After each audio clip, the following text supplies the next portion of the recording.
48,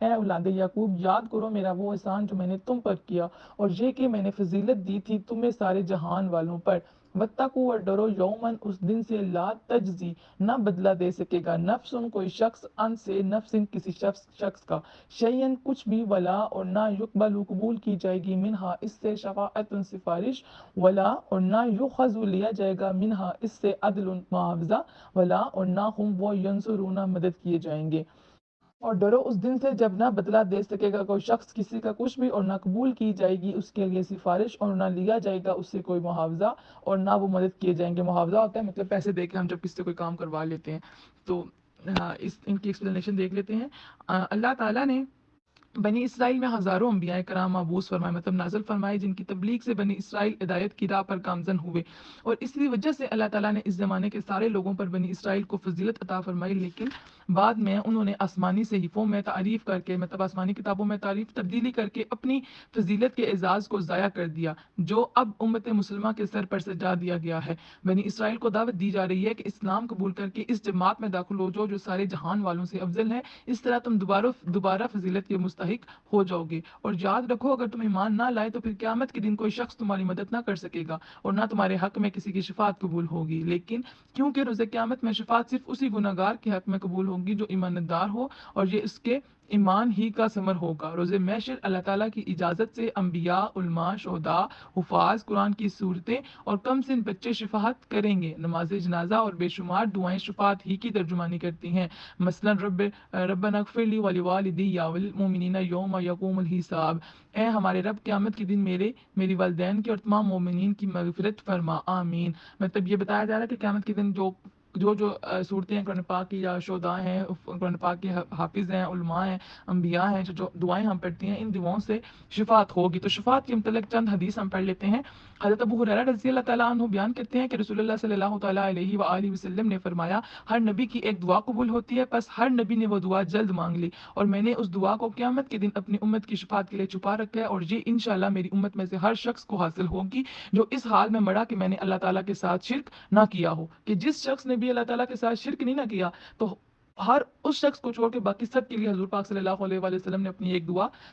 محفوظ کر کے رکھی ہے جس کے بارے میں اللہ تعالیٰ نے فرمایا کہ وہ قبول ہوگی اسی طرح ایک اور حدیث ہے حضرت انس بن مالک رضی اللہ تعالیٰ عنہ بیان کرتے ہیں کہ رسول اللہ صلی اللہ تعالیٰ علیہ وآلہ وسلم سے یہ سوال کیا کہ قیامت کے دن آپ میرے لیے شفاعت کریں گے آپ نے فرمایا میں شفاعت کروں گا میں نے عرض کیا یا رسول اللہ میں آپ کو کہاں تلاش کروں آپ صلی اللہ تعالیٰ علیہ وآلہ وسلم نے فرمایا تم سب سے پہلے مجھے صراط پر تلاش کرنا میں نے عرض کیا اگر میں صراط پر آپ سے ملاقات نہ کر سکوں آپ نے فرمایا تو پھر مجھے میزان کے پاس تلاش کرنا میں نے عرض کیا اگر میں میزان کے پاس بھی آپ سے ملاقات نہ کر سکوں تو آپ نے فرمایا پھر مجھے حوض کے پاس تلاش کرنا کیونکہ میں ان کے 3 مقامات سے تجاوز نہیں کروں گا مطلب صراط اور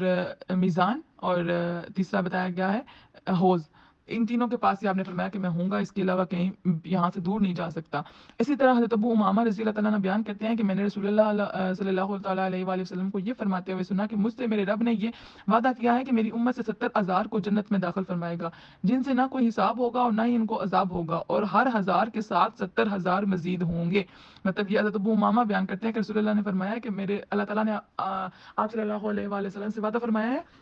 کہ کتنے لوگ 70,000 جنت میں داخل ہوں گے جن سے کوئی حساب کتاب نہیں ہوگا اور ہر 1000 کے ساتھ 70,000 مزید ہوں گے مطلب 70,000 ٹوٹل ہیں اور ہر 1000 کے ساتھ بھی 70,000 ہیں اسی طرح حضرت عثمان بن عفان سے مروی ہے کہ رسول اللہ صلی اللہ تعالیٰ علیہ وآلہ وسلم نے فرمایا قیامت کے دن 3 لوگ شفاعت کریں گے سب سے پہلے انبیاء پھر علماء اور پھر شہداء اسی طرح حضرت حسن بصرہ بیان کرتے ہیں کہ رسول اللہ تعالیٰ علیہ وآلہ وسلم نے فرمایا قیامت کے دن عثمان بن عفان قبیلہ ربیہ اور قبیلہ مضر کے افراد کے برابر لوگوں کی شفاعت کریں گے اور حضرت عبداللہ بن عمر بیان کرتے ہیں کہ رسول اللہ تعالیٰ علیہ وآلہ وسلم نے فرمایا قیامت کے دن روزہ اور قرآن بندے کی شفاعت کریں گے روزہ کہے گا اے میرے رب اس کو کھانے اور شہوت پوری کرنے میں نے روکا شہوت مطلب جو انسان کی ہوتی ہے نفس جو ہوتا ہے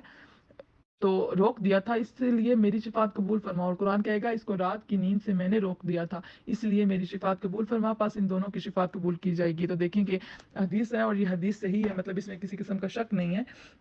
کہ اللہ تعالیٰ جیسے اب آپ لوگ قرآن پاک پڑھ رہے ہیں، قرآن پاک کی تفسیر پڑھ رہے ہیں، تو بے شک یہ نیند کا ٹائم ہوتا ہے. میں یو کے میں تو نہیں، تو پاکستان میں تو یہ ڈیفینیٹلی نیند کا ٹائم ہوتا ہے. لوگ اس وقت سو رہے ہیں، میرے اپنے گھر میں سب سو جاتے ہیں.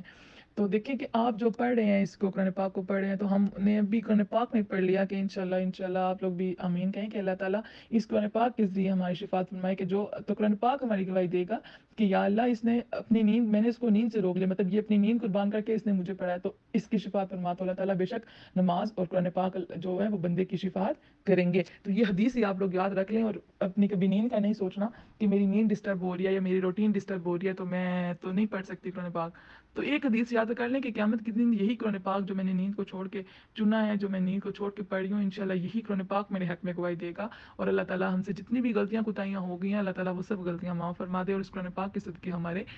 جو گناہ ہیں ان کو معاف فرما کے، اور ہمارے جو